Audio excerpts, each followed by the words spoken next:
Salam alaikum. Aujourd'hui, nous allons commencer le cinquième chapitre du cours de Java et qui s'intitule Les interfaces et les collections en Java. Voilà le plan de ce chapitre. Nous allons commencer par donner une définition des interfaces, puis la relation entre les interfaces et les tableaux. Puis nous allons voir un ensemble d'interfaces. Il y a l'interface collection, iterator, list, set et map.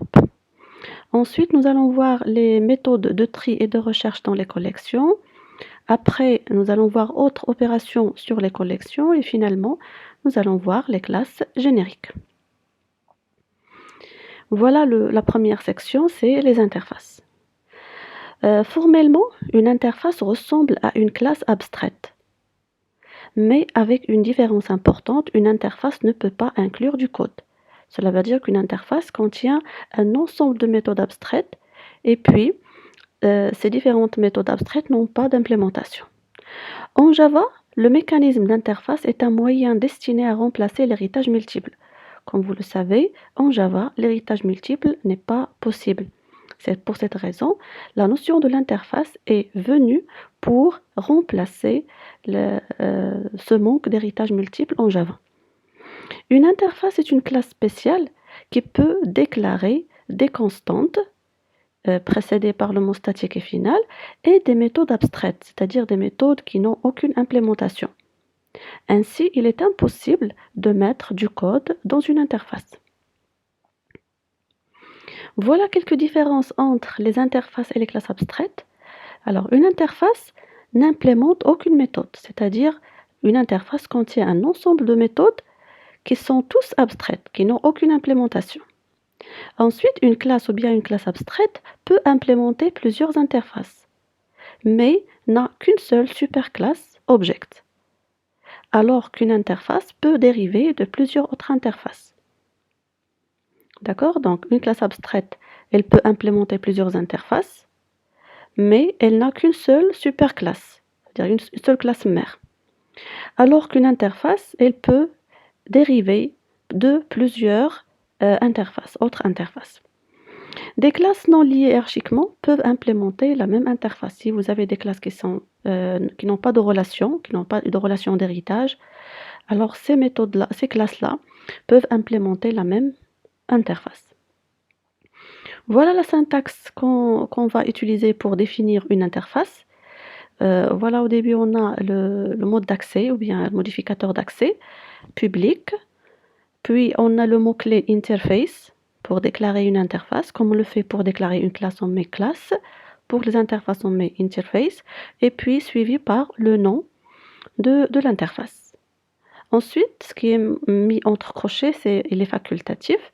Alors, une interface peut dériver, extends, elle peut hériter ou bien dériver de plusieurs autres interfaces. On va mettre par exemple extends, interface 1, interface 2, etc. Pour le contenu de l'interface, on a ici, comme on l'a dit tout à l'heure, on n'a que des variables de type constante et puis des méthodes qui sont abstraites. On passe maintenant pour voir quelques remarques. Une interface contient la déclaration des méthodes qui doivent exister dans les classes qu'il utilise. Comme on l'a dit tout à l'heure, une interface contient un ensemble de méthodes abstraites qui n'ont pas d'implémentation. Donc les classes qui vont implémenter cette interface vont donner du code à chacune des méthodes qui se trouvent dans cette interface. On dit qu'une classe qui hérite ces méthodes, donc cette classe, elle va implémenter cette interface. Comme pour les classes, chaque interface définit un type correspondant.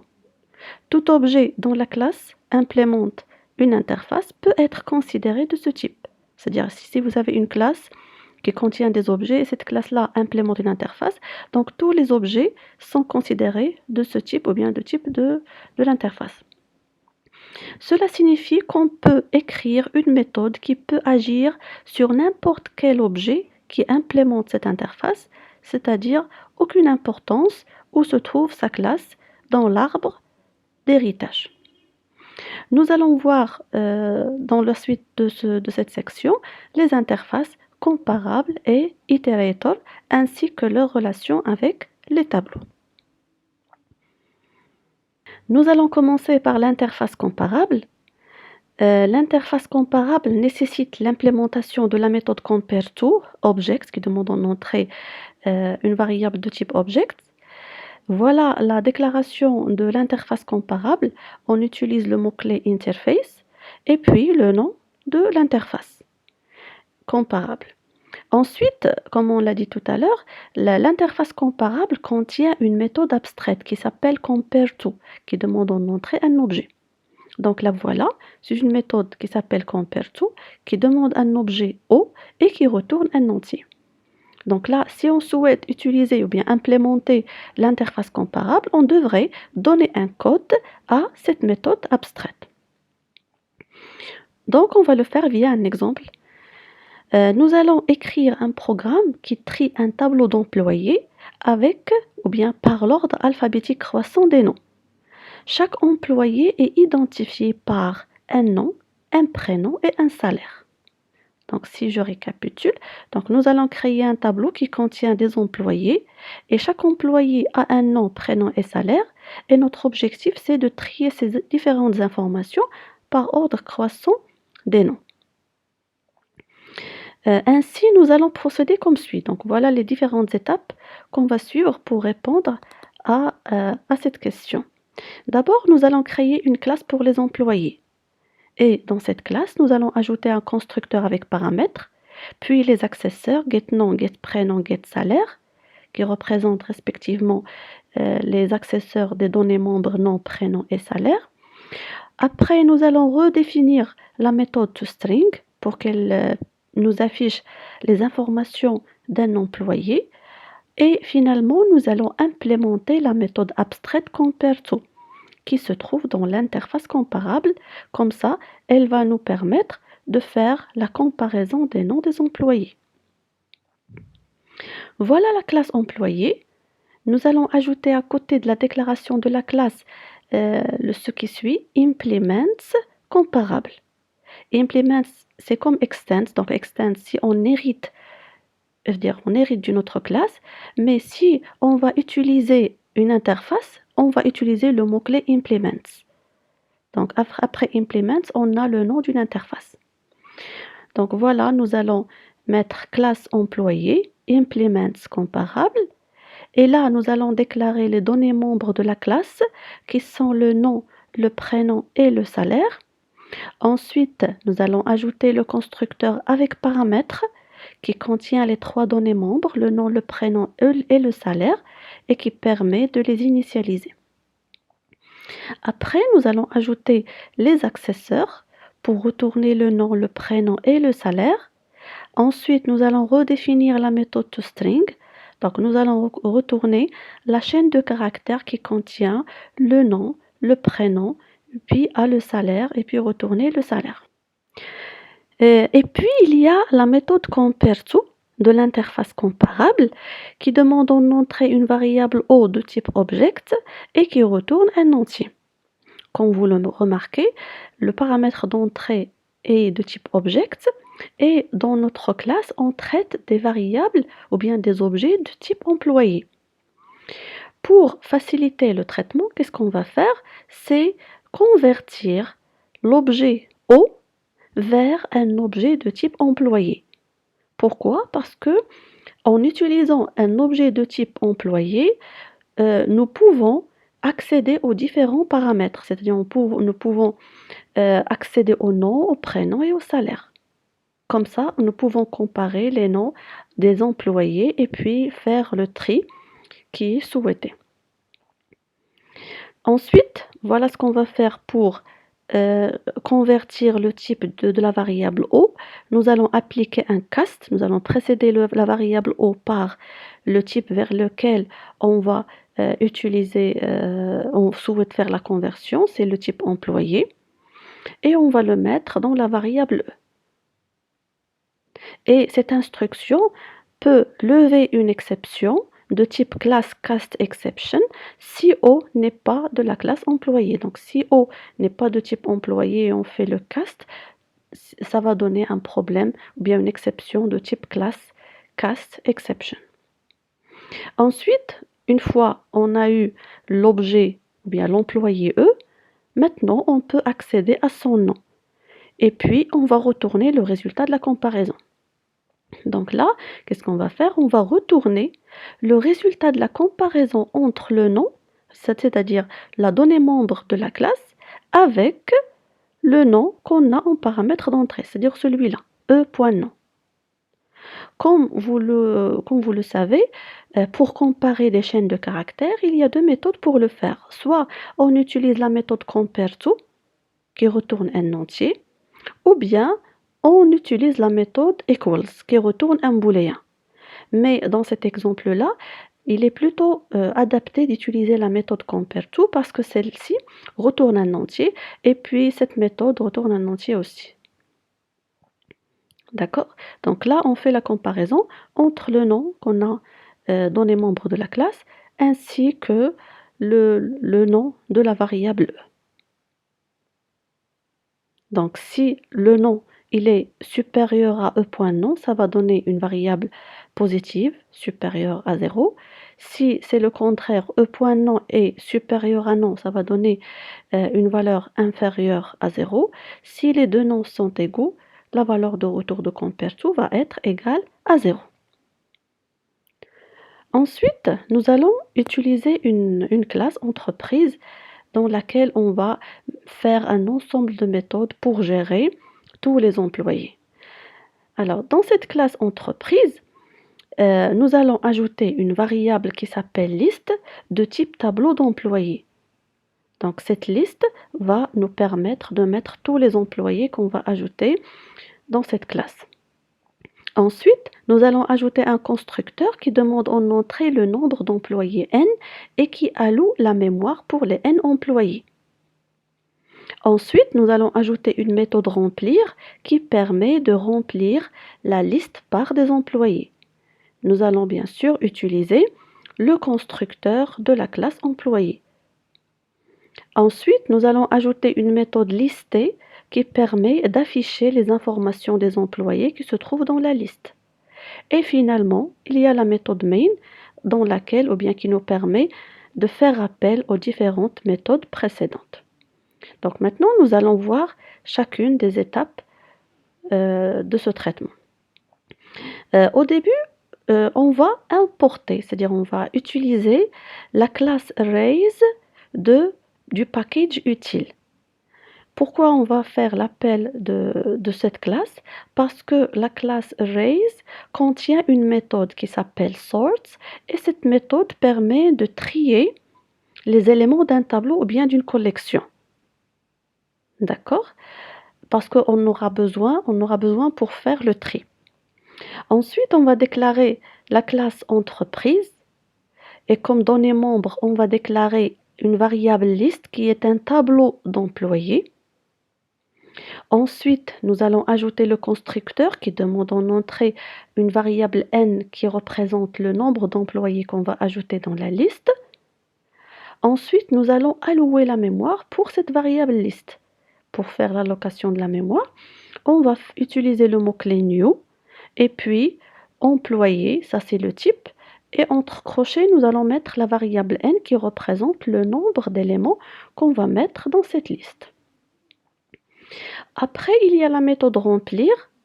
J'ai utilisé ici un remplissage manuel. En fait, vous êtes libre, vous pouvez faire un remplissage manuel ou bien un remplissage automatique avec une boucle for et puis une lecture à partir du clavier. Maintenant, je vais ajouter des informations ou bien des employés dans chacune des cases de la liste. Par exemple, dans la case ou bien dans l'indice 0 de la liste, je vais ajouter Tlaoui, Yassine et puis son salaire. Et puis deuxième case, etc. Supposons que je vais ajouter 5 employés dans la variable liste, dans mon tableau liste. Ensuite, il y a la méthode listée qui nous permet d'afficher toutes les informations de notre liste ou bien tous les employés qu'on a déjà ajoutés dans notre liste. Pour le faire, on va utiliser une boucle pour i allant de 0, i inférieur à la longueur de la liste et puis i++. Ensuite, nous allons afficher avec println liste de i point toString. Donc on va accéder à la ligne i, par exemple la ligne 0 de la liste, et puis appeler la méthode toString pour afficher toutes les informations selon le format qu'on a déjà ajouté dans la méthode toString, c'est-à-dire elle va ajouter le nom, espace, le prénom, le salaire, puis get salaire. Ensuite, dans la méthode main, nous allons lire par exemple n, nous allons donner une valeur égale à 5, c'est une lecture directe. Vous êtes libre d'utiliser une lecture automatique avec lecture à partir du clavier. Demande à l'utilisateur de vous donner la valeur de n et puis vous allez la récupérer pour appeler le constructeur. Donc le constructeur de la classe entreprise, je vais créer un objet pour pouvoir appeler les différentes méthodes qui se trouvent dans la classe entreprise. Comme vous l'avez remarqué, le constructeur de la classe entreprise demande en entrée la variable n, ou bien le nombre d'employés qu'on souhaite ajouter. C'est pour cette raison qu'on a mis le n comme paramètre d'entrée du constructeur de la classe entreprise. Maintenant, nous allons appeler les différentes méthodes de la classe entreprise. Nous allons appeler la méthode remplir avec l'objet E. Bien sûr, la méthode remplir permet de remplir le tableau liste avec les différentes informations des employés. Ensuite, nous allons afficher le message suivant, tableau avant le tri, et puis appeler la méthode listée de la classe entreprise. La méthode listée nous permet d'afficher toutes les informations qui se trouvent dans notre tableau. Et voilà le résultat, ça va nous donner les informations telles qu'ils ont été ajoutées. Ensuite, nous allons afficher les informations, bien afficher un message, tableau après le tri. Et pour faire le tri des éléments, nous allons utiliser la méthode sort. Comme vous vous rappelez, nous avons implémenté l'interface arrays qui contient la méthode sort qui permet de faire le tri. D'accord? Donc, nous allons appeler la méthode sort avec la classe arrays. On fait arrays.sort et entre parenthèses, nous allons donner le nom de la liste qu'on souhaite trier. Donc, la question qui se pose maintenant, c'est quoi la relation entre sorts et compare to qu'on a redéfini tout à l'heure. Donc là, il y a une forte relation. Comment? En fait, la méthode sort utilise la méthode compare to de l'interface comparable. D'accord? Donc lorsqu'on fait arrays.sort, l'exécution de la méthode sort fait appel à la méthode compare to qu'on a implémentée. Et puis, elle va exécuter la comparaison des noms pour faire le tri. Et voilà le résultat après le tri des éléments du tableau. Maintenant, après avoir trié le tableau par ordre croissant des noms, on souhaite laisser à l'utilisateur de choisir le critère de tri. Par exemple, on peut lui donner la possibilité de choisir entre la réalisation du tri par un ordre alphabétique des noms des employés ou bien par ordre croissant des salaires. Alors, pour répondre à cet exercice, nous allons procéder comme suit. Nous allons faire les modifications nécessaires sur la méthode compare to pour réaliser des comparaisons avec les deux critères précédents. Ensuite, nous allons ajouter une méthode qui s'appelle lister ordre, qui demande en entrée un booléen et qui, si ce booléen est égal à true, le programme va réaliser un tri par salaire. Dans le cas contraire, s'il est égal à false, le tri par ordre alphabétique des noms sera réalisé. Et finalement, nous allons faire les modifications nécessaires sur la méthode main pour afficher les résultats après le tri. Voilà notre classe employée. Nous allons ajouter uniquement les éléments qui ont changé. On a toujours classe employée qui implémente l'interface comparable. Nous allons ajouter une variable booléenne qui s'appelle tri salaire. C'est cette variable qui va nous aider à, à s'orienter. Est-ce qu'on va faire un tri par ordre alphabétique des noms ou bien par salaire? D'accord? Donc, s'il est égal à true, donc c'est par ordre croissant des salaires. Et puis, voilà les modifications qu'on va appliquer sur la méthode compare to. Donc, la description est la même. Nous allons toujours faire un cast pour convertir l'objet O vers un objet de type employé. Et puis là, on va faire le test. Si la valeur de tri salaire est égale à true, c'est-à-dire si elle est égale à true, nous allons faire le tri par ordre croissant des salaires. De cette manière, on va retourner le résultat de la comparaison entre le salaire et moins salaire. C'est-à-dire on va faire la différence entre les deux. Et puis on va retourner un entier. Sinon, donc si la valeur de tri salaire est égale à false, dans ce cas, on va retourner le résultat de la comparaison des noms.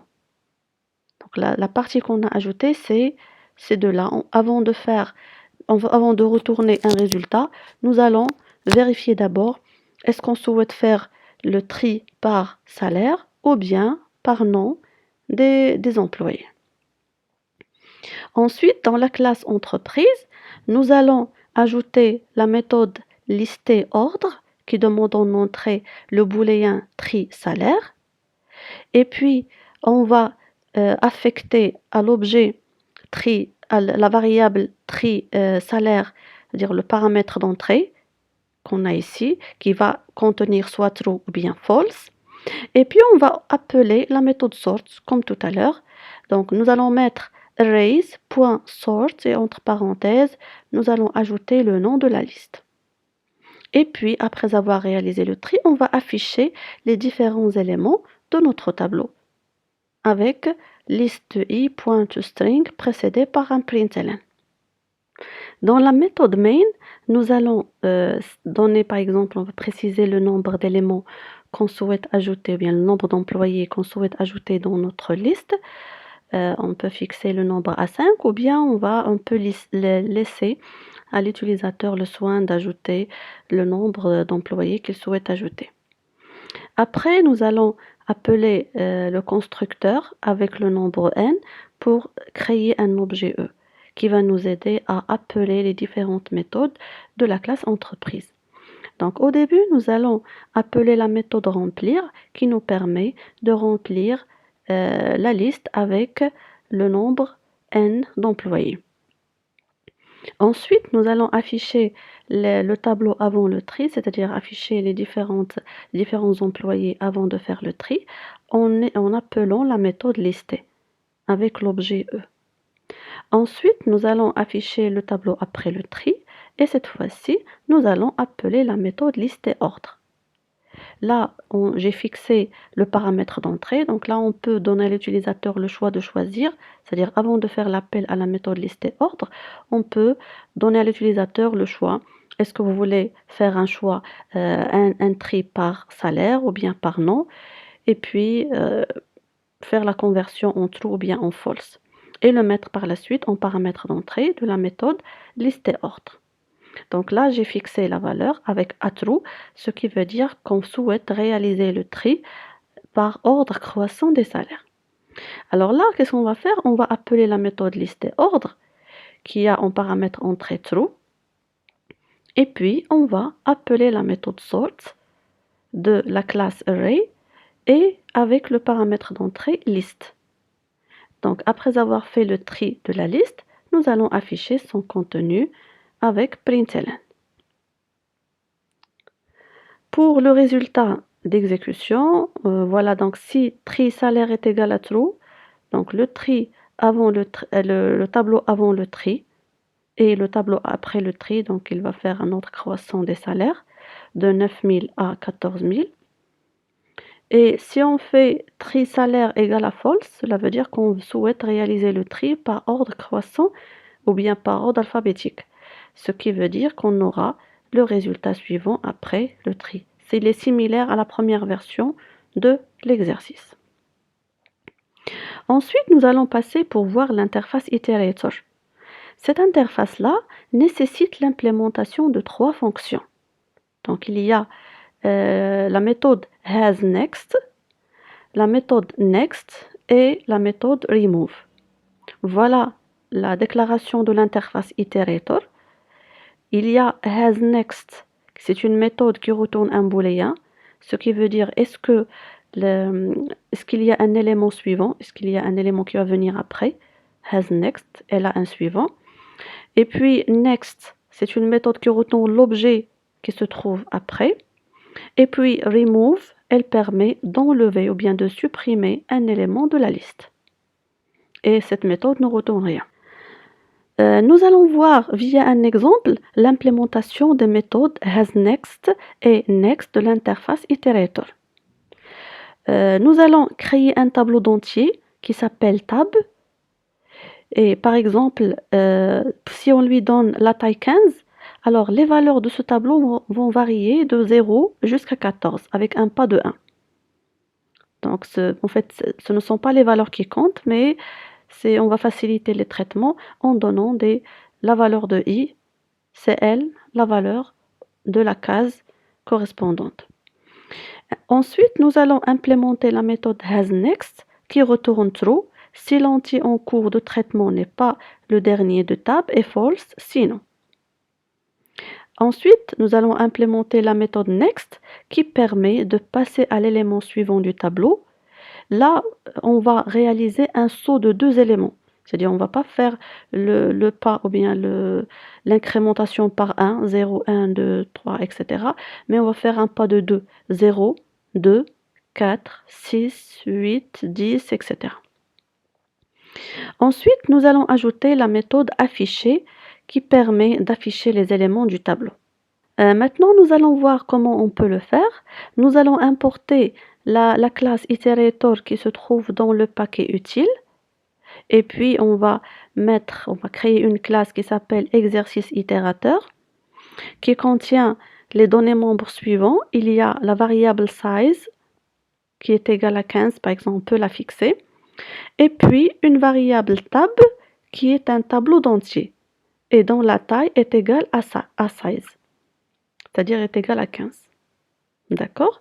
Ensuite, on va déclarer le constructeur. Par défaut, il ne contient rien. Et puis, ce constructeur, qu'est-ce qu'il va faire? C'est remplir le tableau. Alors, pour faire le remplissage, on va utiliser une boucle for.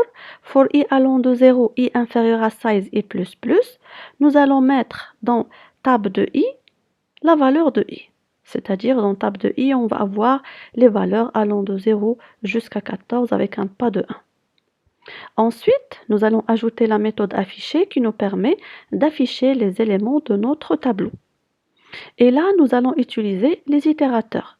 Donc, nous allons déclarer un objet it de la classe iterator qui est initialisé à la classe event itérateur. Donc, nous allons voir tout de suite quel est le contenu de cette classe.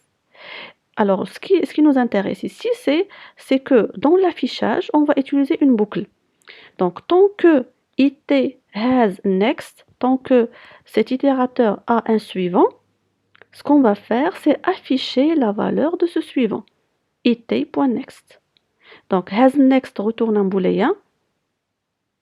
Donc, s'il est égal à true, dans ce cas-là, on va afficher cet objet-là, it.next. Du moment que next retourne une variable de type object. Maintenant, nous allons voir la classe événement itérateur qui implémente l'interface iterator. Donc, cette interface-là, on va l'implémenter parce qu'on va donner une implémentation à ces différentes méthodes hasNext et next. Dans cette classe événement itérateur, nous allons déclarer une donnée membre indice 0 qui est initialisée à 0. Ensuite, nous allons donner du code à la méthode hasNext qui retourne un booléen. Donc hasNext, elle permet de vérifier si l'élément courant n'est pas le dernier du tableau. Donc qu'est-ce qu'on va faire? On va retourner le résultat de la comparaison entre indice et s'il est inférieur ou égal à size moins 1. Donc si l'indice du tableau en cours est inférieur à size ou bien est inférieur à size moins 1, cela veut dire que on n'est pas arrivé au dernier élément du tableau. Ensuite, la deuxième méthode next, c'est une méthode qui retourne un objet. Du moment qu'on traite des variables de type int, donc la classe enveloppe du type int, c'est integer. La raison pour laquelle on va mettre ici integer au lieu de object. Alors la méthode next permet de récupérer la valeur qui se trouve à l'indice. Pour le faire, on va déclarer une variable val par exemple de type integer et puis on va récupérer la valeur qui se trouve dans la position indice du tableau. Et puis on va faire un boxin, si vous vous rappelez, c'est le boxin pour passer d'un type int vers un type integer. Ensuite, on va incrémenter l'indice par 2. C'est-à-dire au lieu de faire indice plus plus, on va faire indice plus égale 2. Et finalement, on va retourner la valeur qui contient l'entier sous format de classe integer. Pour la méthode remove, elle aussi, c'est une méthode de la classe de l'interface iterator. Du moment qu'on n'a pas besoin de l'utiliser, donc on ne va pas l'implémenter, on va laisser le code vide. D'accord? Donc, comme vous l'avez remarqué, nous avons déclaré la classe événement itérateur qui implémente l'interface iterator. Cette interface-là contient un ensemble de méthodes auxquelles nous devons donner un code ou bien une implémentation.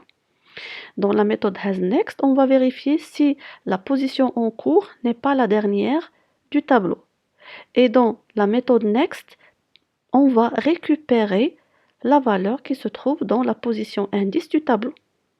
Et comme vous l'avez remarqué ici, le pas qui nous permet, ou bien le pas de passage d'un élément vers un autre dans le tableau, c'est un pas de 2. D'accord? Alors ici, si on revient à la méthode affichée, donc on va déclarer un itérateur de cette classe. Donc lorsqu'on va faire appel à hasNext, c'est à cette méthode-là qu'on va faire appel. Et si on fait appel à next, c'est à cette méthode qu'on va faire appel. Donc du moment qu'on a des éléments dans la liste, dans le tableau, pardon, qu'est-ce qu'on va faire? On va afficher cet élément-là. D'accord? Et finalement, regardez ici, nous avons la méthode main. Donc on va déclarer un objet E de la classe exercice itérateur de cette classe. Et puis on va appeler la méthode affichée. La méthode affichée permet d'afficher tous les éléments qu'on a dans le tableau tab. Et voilà le résultat qu'on a obtenu. Donc 0, 2, 4, 6, 2, 10, 12 et 14.